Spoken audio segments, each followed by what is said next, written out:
Hello and welcome to another episode of the Aronax podcast. My name's Craig Eason. I'm the editor of the Fathom World news site and host of this podcast. Many of you have been following the various developments relating to the decarbonisation of the shipping industry through what we've been writing on Fathom World and what I've been talking about with various guests on this podcast. Now, a quick reminder, if you haven't done so already, please subscribe to the Aronax podcast and go onto my website and subscribe for my irregular or once every fortnight newsletter to get some of the updates about the transition or transformation of the ocean and maritime space.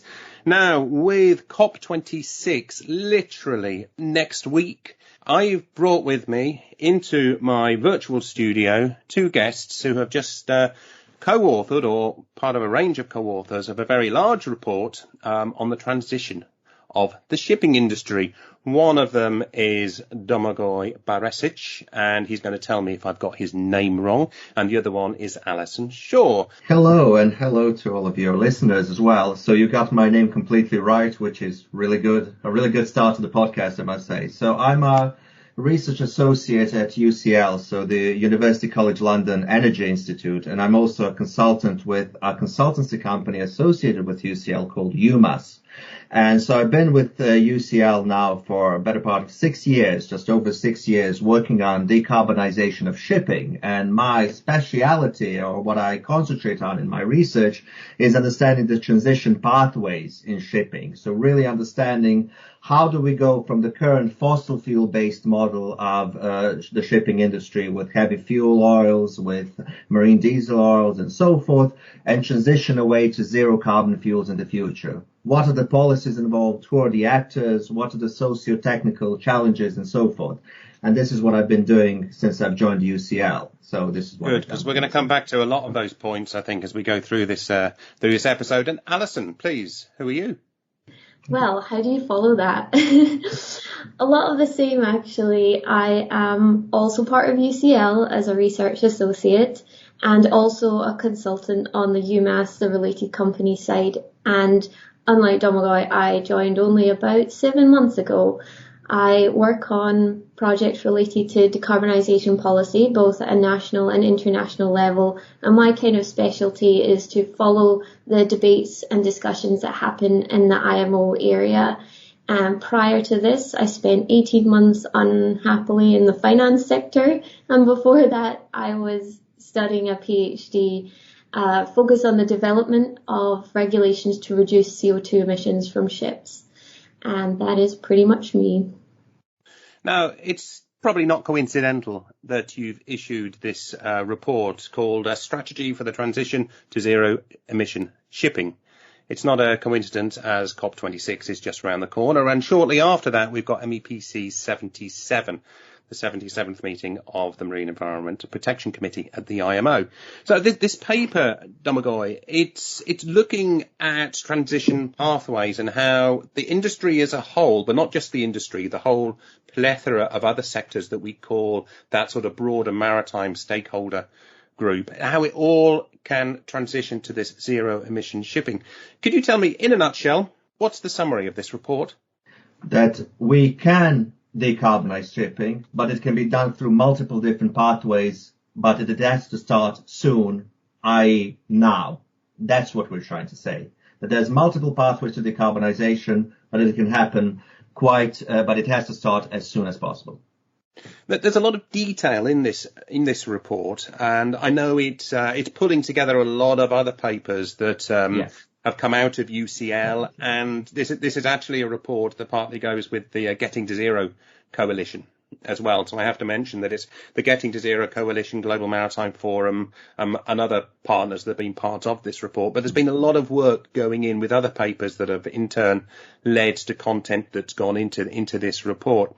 But one of the things that struck me here is this need to work in coordination with each other as we move forward, because you've specifically not ruled out any specific pathway here. You haven't ruled out any fuels. You haven't ruled out any way to go forward. You've sort of left it sort of to say, this is how industry could be moving forward, but this is what we need to consider as we do that.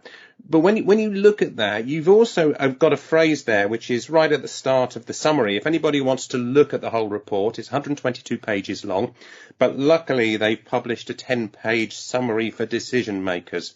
Start with that, because I'm only halfway through. I admit I'm only halfway through the actual report itself. But on that first page of the summary, one of the objectives of this is to weaken false narratives across industry actions and national, regional and global policy making. Could you elaborate on that a little bit?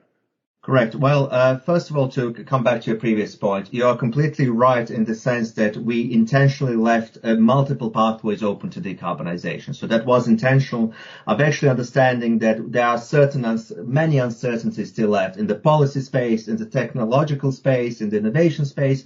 And taking into account all of those uncertainties, we feel it would be unwise to say this is the one pathway that shipping will take. But having said that, we have a wealth of knowledge in the shipping industry as well as in understanding previous fuel transitions to know what are some of the likely pathways that can be taken and what are some of the unlikely ones that we have to rule out. So we are making statements here about what has to happen and what can happen and what realistically cannot happen. And that brings me to this issue of false narratives that we always hear. I mean, there's many different narratives in the shipping industry, and we feel some of them perhaps should be clarified when we're discussing decarbonization, especially now ahead of COP26, ahead of more important discussions at MEPC about how to take shipping forward, what policies to actually create, what regulations to pass. It's important to understand, first of all, one of the narratives I would say is this idea that no action can be taken at the moment with regards to zero-emission fuels, with regard to scalable zero-emission fuels, because there's not technological maturity yet. So how do we choose which one we want to go for? And what we're trying to say here is there are multiple pathways, but the research, development, pilot projects, and R&D in these pathways has to start now and has to scale up far more rapidly than just talking about them in theory and waiting for a first mover to come from somewhere else. So this is one of these issues.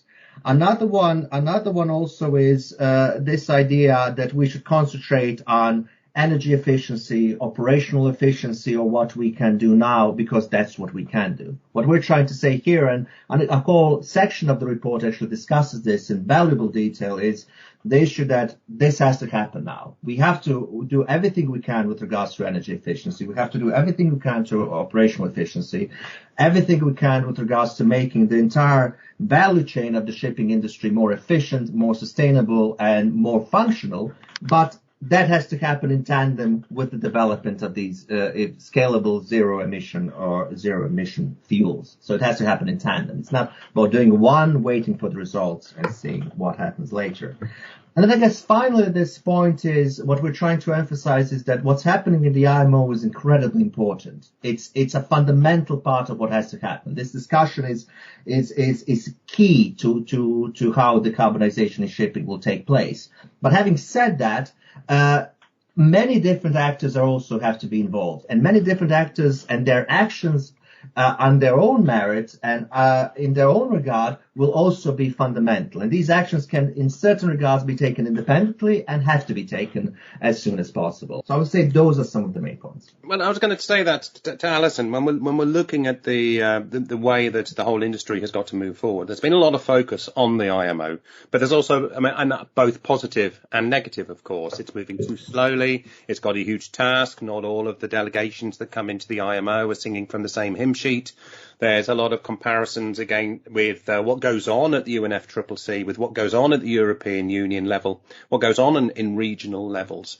Could you elaborate a little bit on this, please? Because within this document, one of the things that I did see, and it struck out, and I've seen this referenced already, is when it comes to the first movers, when it comes to the ways that the industry is going to decarbonise as a whole, you've got this graph that alludes to certain sectors being able to decarbonise before other sectors. You've also got this graph, or this map that shows that there are certain routes. So in other words, vessels, even large vessels that are on A to B shuttle routes, would be the first ones to actually be targets for decarbonisation, because that would be easier to get a two nations to come to an agreement or three nations to come to an agreement. So bearing that in mind, that you've got the graphs that point to certain vessel types, and I would suggest that some of those are very small vessel types initially, and could be very regional or coastal shipping, and that global map that says vessels that are on A to B, AB routes are the way forward.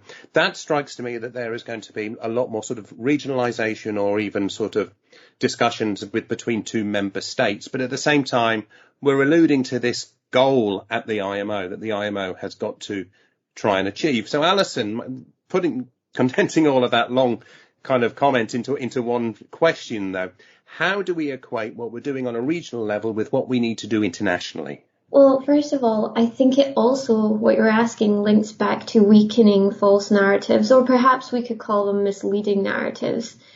The idea that we need to wait for a perfect policy to come out of the IMO, we need to take that and move away from that, because the IMO has a very complicated process that needs to happen on a certain time scale, and to wait for a perfect policy is really going to undermine the urgency with which we need to act. So we fully recognise and respect the IMO policy, and especially in certain phases in the transition, for example, phase 2 and phase 3.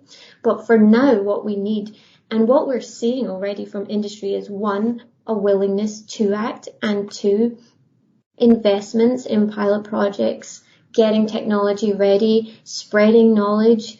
I'm seeing it all the time here in London right now. GMF are having their summit, and there was a lot of sharing of where projects are at on an individual level. So we need to let this happen naturally and support it without encouraging any entity to sit and wait for policy. It's not going to come anytime soon, but it is really important in the end.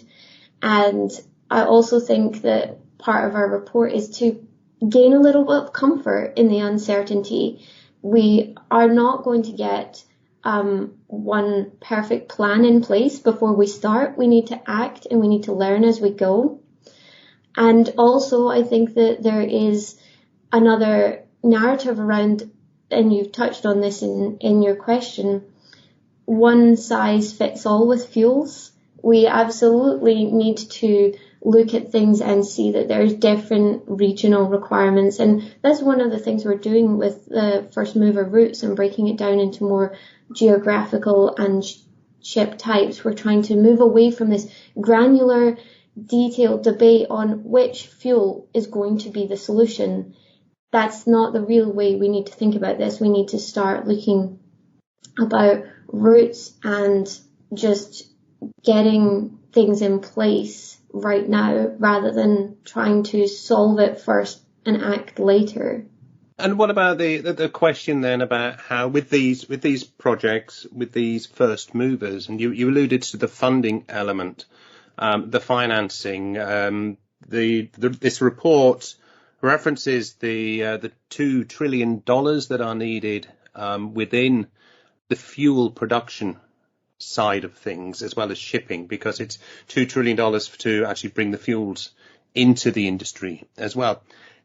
What about the sort of financing angle here? Not so much at the moment. We'll come to the financing of shipping, but the financing to create the fuels that we're going to need for this, and how we share those fuels with the shipping industry. How does the shipping industry get access to the fuels? How do those fuels become green? Because I think there's a reference in one part of the report. There's about 180 million metric tons of ammonia produced annually. Most of that is produced using fossil fuels. Going back then, Alison, is how do you see the policy from the IMO and from regions actually encouraging that finance, that investment in the fuels, that shipping has got there, and at the same time shipping itself begins that transition? So you're talking about everything happening together, but you're also asking shipping to move along with shoreside industries as well. The first thing I think that, and we're seeing this right now, is a call for clarity of ambition at a policy level, at least from the IMO side. we do have more ambitious policy on the table. We have the suggestion, a proposal of the EU to extend their ETS over shipping. And so what we're seeing is that we need, and in where the dialogue is heading is, we're going to really need a basket of measures that is going to tackle this from a variety of directions, because we have to create a demand within shipping for new and alternative scalable zero emission fuels.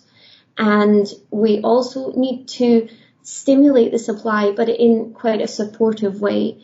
So one way to look at that is, of course, the debate around market-based measures, and one on the table is perhaps a levy. So you're looking at putting a price on carbon, which is going to hopefully encourage the transition to start, and in creating revenues, these can be recycled back into shipping, they can go to climate mitigation. All of these debates are very much in the early stages at a global level, but we're trying to focus on something that tackles demand and supply, and when you're able to use revenues for subsidies and support, you are supporting the transition happening at both ends.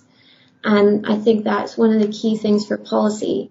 But at the same time, there is dialogue around the use of fuel mandates to provide a kind of unequivocal signal that we really need to move away from certain fuels.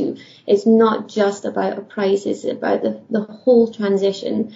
And that's kind of where things are right now, that a basket of measures facing demand, supply, and tackling the problem from different aspects will be the stimulator of the transition.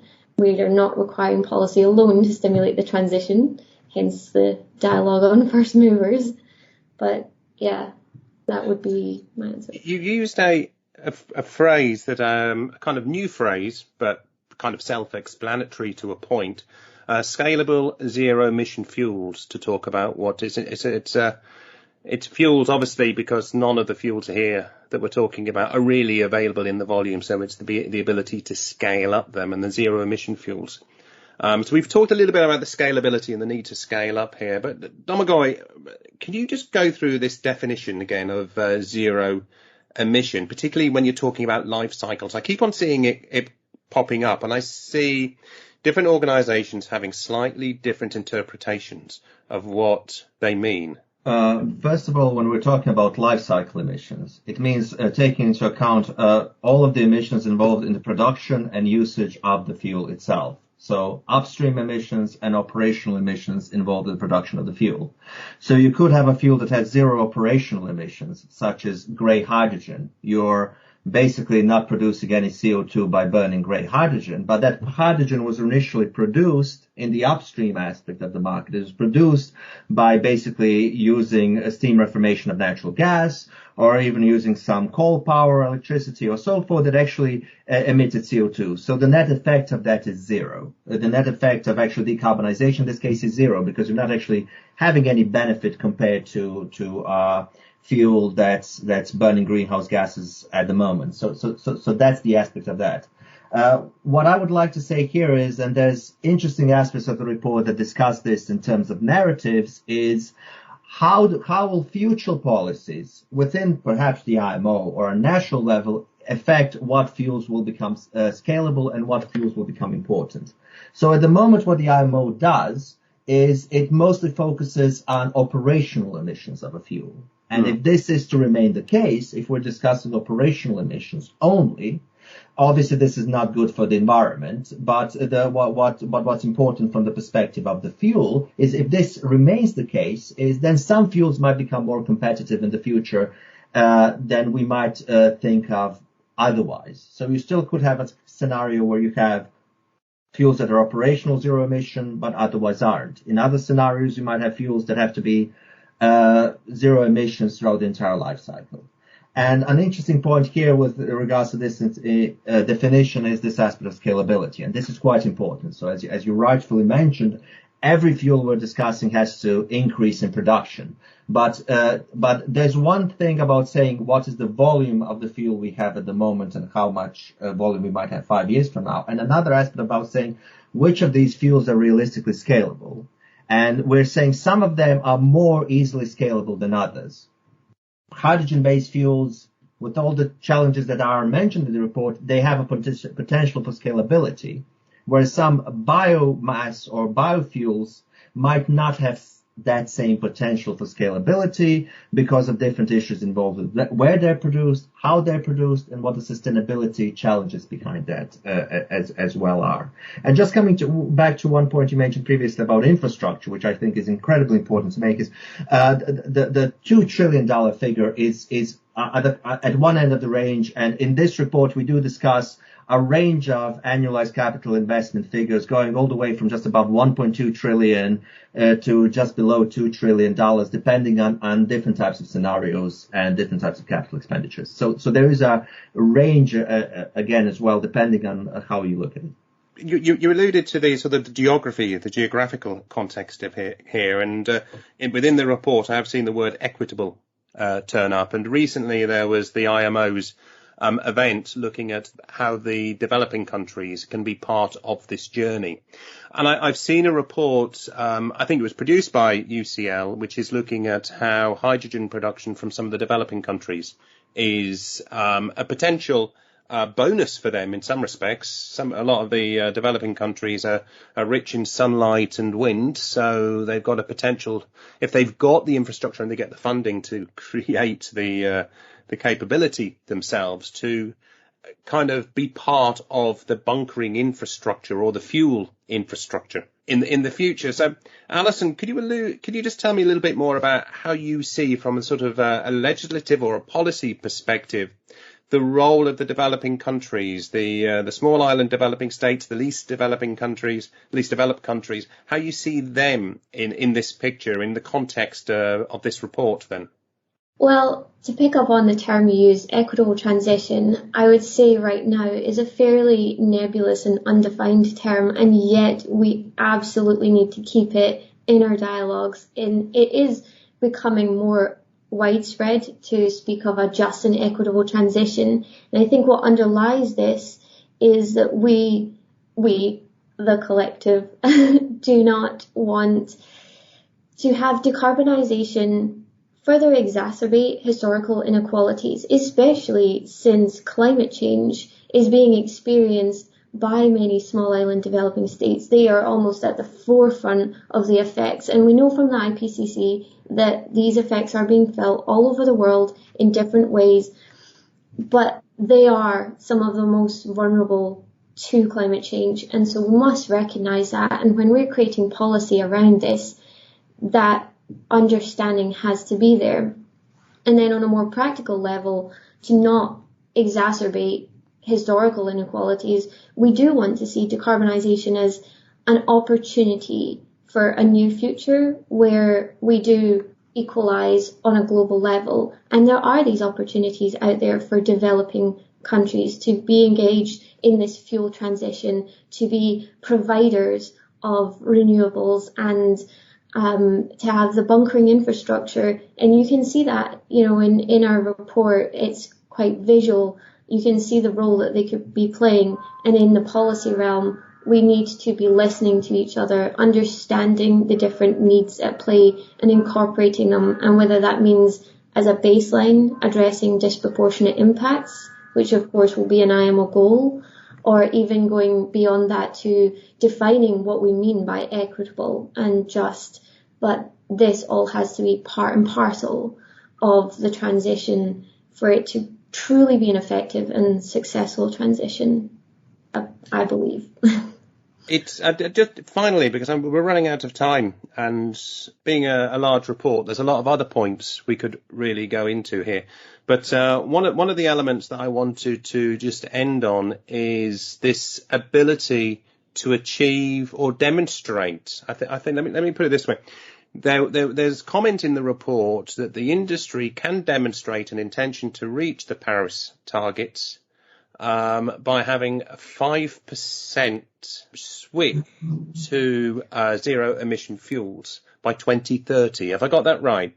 That would demonstrate that the shipping industry is on the right trajectory to achieve the 2050 goals. Could you elaborate on that a little bit there, please, Domagoj? Because what do you mean by that figure, and how do you see that being achieved?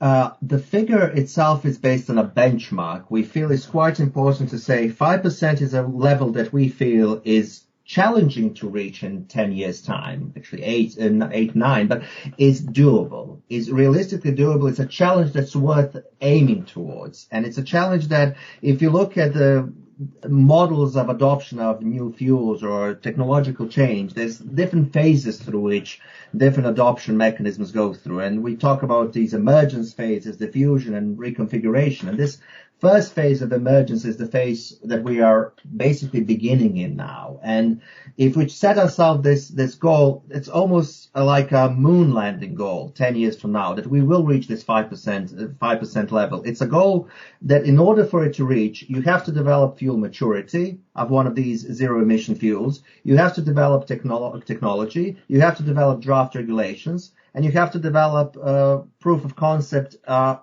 a scalable level. And all of this is something that is realistic to do in 10 years, albeit challenging. So this is where the 5% figure comes from. And we see it as happening through two specific ways. Number one, the countries that can go ahead, that can march forward independently within their domestic shipping fleets, of actually doing the R&D, doing the investment, and doing the scale up, that they can actually adopt these types of technologies and fuels in their domestic shipping fleets. And number two, seeing where the opportunities lie to have actually strong liner shipping routes, or first initial pilot zero emission shipping routes, either at a domestic level or at more of an international level. And I mean, here we discuss different segments in the report, which is quite well explained in the report in detail about what some of these routes might be, where they might be, and what the goods that can be shipped actually are. But I would say this is a goal that can actually put us in a position that by 2030, then we can go up and scale up to where we have to be by 2050. I'm just curious in terms of, that's 5% of the fuel mix that the shipping industry uses. Yes. Have you got a ballpark figure of how many tons of fuel that might be? It depends on what fuel it is, because the 5% is based on the energy content of the fuel. So on the overall energy content. So it depends on the fuel we're talking about, and then we can discuss and calculate tons. I think some of these figures have been discussed in some of the previous work we've done, and within the ballpark it should be discussed. Yes, yeah. But it depends on the type of fuel. But it would be basically talking about already a significant number of vessels operating in this regard. It depends on how many how much of this comes from domestic shipping, but it's talking about some of the nation states that might adopt these types of fuel, domestic shipping, having a significant proportion of their domestic fleet running these fuels, let's say by 2030, going into the 20 or 30 or 40% by the end of the decade. And Alison, just to end on that similar point from an IMO and a policy point of view, kind of Domagoj alluded to the sort of the national and the regional developments. How does that then fit into that international policy? Have you seen the temperature or the enthusiasm or the commitment or the levels of belief change within the world, in the policy world that you've been kind of researching over the years? I think that anything that happens out with the kind of global policy level is obviously going to feed in, because that's we talk about the IMO as if it's a singular entity, but of course it's a collection of the member states, the countries of the world. And so naturally knowledge, practice, sentiment and ambition feed from the external into the debates and discussion of the IMO.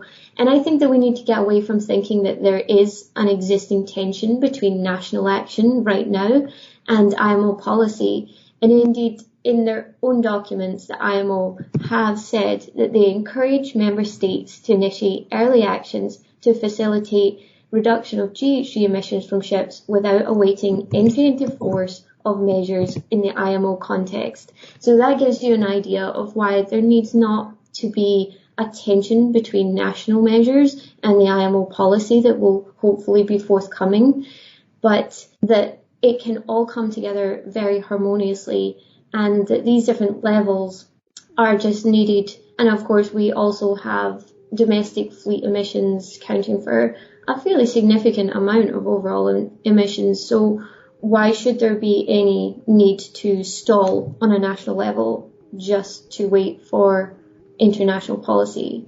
Over the years, I do see a movement in sentiment at the international policy context, talking now openly about market-based measures and more positively about the transition overall. So I do think that we are seeing a shift, and that it is coming from external discussions feeding in, and that there is this change in sentiment and positivity around what can be done to transition shipping.